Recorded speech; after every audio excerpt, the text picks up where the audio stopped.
Sono Daniele Accordini, enologo Domini Veneti e ti presento l'Amarone Classico Vigneti di Jago 2012.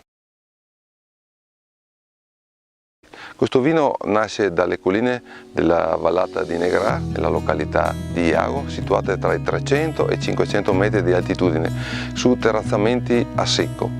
Questo vino nasce dalla vendemmia 2012, una delle più calde dell'ultimo decennio, dove ha portato le uve a perfetta maturazione raccolte nella terza settimana di settembre.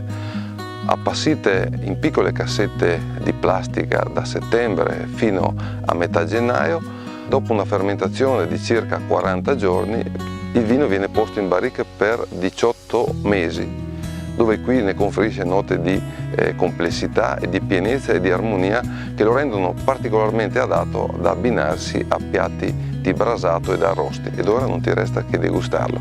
Alla salute!